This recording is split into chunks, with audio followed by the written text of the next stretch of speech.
पाकिस्तान में रहने वाले जो प्यार से हमने अपने हिंदुस्तान के मुल्क में रखे, जब हम आंदोलन करते हैं वो हमारे को पाकिस्तानी कहते हैं। जो हम इस देश को आपस में हिंदू मुसलमान करवा के लड़वाते हो, जिस धरती पर आज आप बैठे हो, जहां पे इस दिल्ली के अंदर जब ये पगड़ियां, ये टोपियां और ये दाढ़ी वाले एक थे, ये दिल्ली हमारी दूर होती थी, आज हमारे खिलाफ हमारे अपने लोगों को कर दिया जाता है।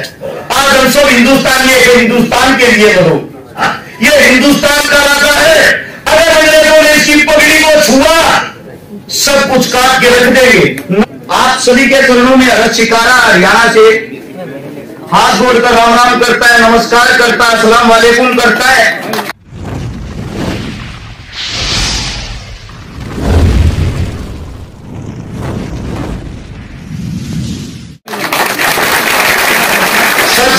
करता है। आज मैं भाषण नहीं देना पा रहा। आज मेरे समाज की यहाँ पे सरदारी बैठी है और उस सरदारी से मैं अपना दुख प्रकट करना चाह रहा हूं।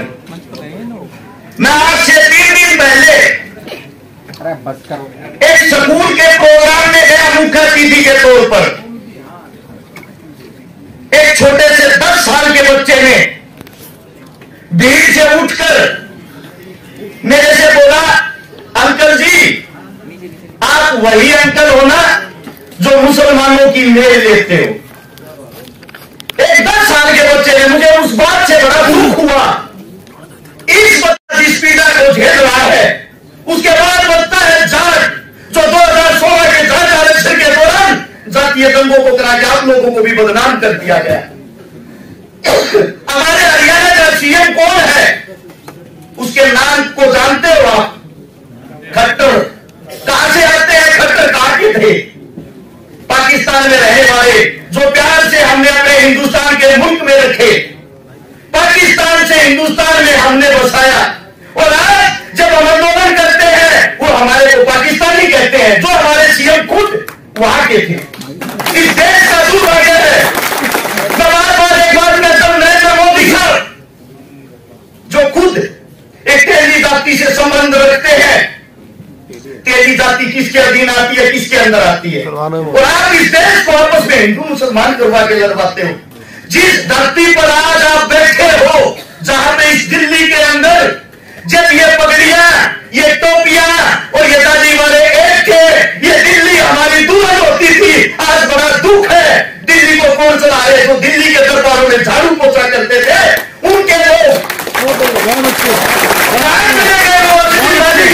क्योंकि कोई भी प्रोग्राम करवा लो वही राजनीति घुस जाती है। मुझे दुख है जब हम किसी पीड़ा को झेलते हैं, हम अकेले होते हैं उस संघर्ष में, हमारे खिलाफ हमारे अपने लोगों को कर दिया जाता है। आज एक बात बताता हूं, जहां जिस धरती पे खड़े हैं, जो आखिरी लड़ाई थी 1857 की, जब मुगल खत्म होने वाले थे, यहां का जो आखिरी राजा था बहादुर शाह जफर, जिसकी उम्र हो गई थी 80 साल। 2 चीजें होती थी, एक तो होती थी रियासत। रियासत का राजा दूसरे राजा के साथ लड़ता था, चाहे वो हिंदू हो, मुसलमान हो, जाट हो, राजपूत हो, अपने क्षेत्र को बढ़ाने के लिए। रियासत से अलग होता था देहात। बात करता हूं देहात की। देहात ने कभी किसी की गुलामी नहीं की। आप वही देहाती लोग हो जिसने किसी की गुलामी नहीं की। सबसे बड़ी फौज आप लोगों की होती थी। जेरी फौजे गनासे से 80 सल्तनत कांपती थी। जब बहादुर शाह जफर को अंग्रेज कैद करने के लिए आए, वही राजा जिससे हिंदुस्तान हिलता था, वही मुगल पूत भागकर दिल्ली के जिस पश्चिमी पे, जिस कोने पे आप बैठे हो, यही गांव था छोटा सा, जिसका नाम था मालचा। मालचा गांव की सर में आता है। उस वक्त भी हमारी 360 खाद होती थी, 360 खाद के प्रधान के पास, और ये कहता मेरी जान बचा लो, मैंने जो कुछ किया उसको भूल जाओ, आज हम सब हिंदुस्तानी है, हिंदुस्तान के लिए लड़ो। ये बात सुनकर आप लोग वो वर्ग हो, वो बुजुर्ग, आप लोगों का इतना बड़ा दिल है। उस दुश्मन को आप लोगों ने सफेद पगड़ी बांध दी, सफेद कपड़े पहना दिए, और बहादुर शाह को बीच में खड़ा करके 360 खाद ने ऐलान किया, ये हिंदुस्तान का राजा है। अगर अंग्रेजों ने इसकी पगड़ी को छुआ, सब कुछ काट के रख देंगे, नरक बना देंगे तुम्हारे जीवन को। अंग्रेजों सुन लेना, अंग्रेजों को इस बात का पता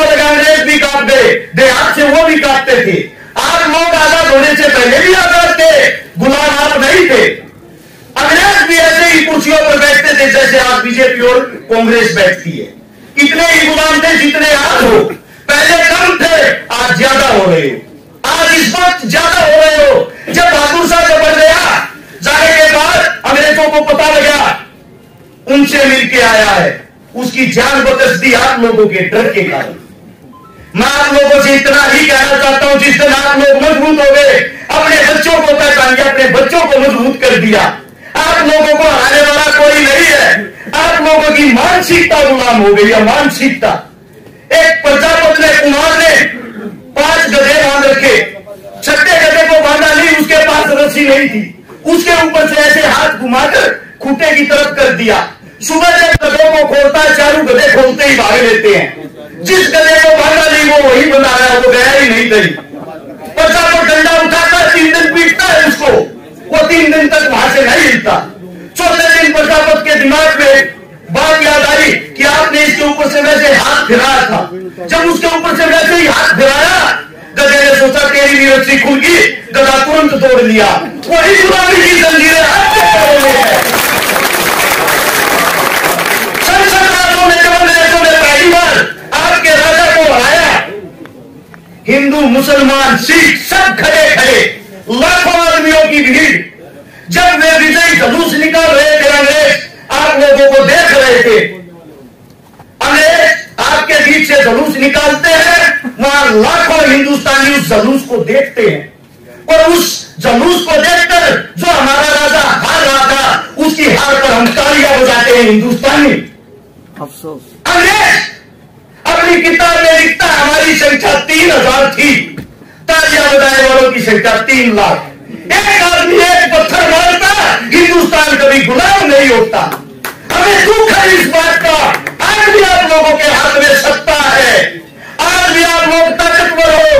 बाबा साहब भीमराव अम्बेडकर ने तलवार की तरह आपको उंगली की आजादी दी है। इस उंगली से बड़े राजा का विनाश कर सकते हो। लेकिन बहुत बड़ा दुख, मैं यहाँ पीछे बैठ के देख रहा था, जब हमारा बुजुर्ग कोई यहाँ आके बोलता है, पब्लिक शोर शराबा करना शुरू कर देती है। अरे आप 4-5 घंटे नहीं बैठ सकते, क्या गारंटी लाओगे? अपने बड़ों का मान सम्मान नहीं कर सकते, क्या गारंटी लाओगे? सबसे पहले आप सभी को एक ही बात कहूंगा, ये तो नफरत का जहर हमारे बच्चों के अंदर फैला है, उस पर विचार विमर्श करें कैसे रोका जाए। सोशल मीडिया पर हिंदू मुसलमान करने वालों की उम्र गारंटी देता हूं किसी एक की भी 30 साल से ऊपर नहीं है। 15 साल से 30 साल के बच्चे, क्योंकि उन्होंने किताबों को पढ़ा है, टीवियों को देखा है, उन्होंने जमीन पर संघर्ष करके धरातल को नहीं पढ़ा, उन्होंने अपने बुजुर्गों को नहीं पढ़ा। मेरे से एक मौलवी साहब कह रहे थे अभी प्रोग्राम में लाहौर में, हर्ष बेटा कितना पढ़ा है? मैंने मौलवी साहब को कहा, मौलवी साहब पढ़ा हुआ तो नहीं हूं, पर पढ़ा हुआ हूं।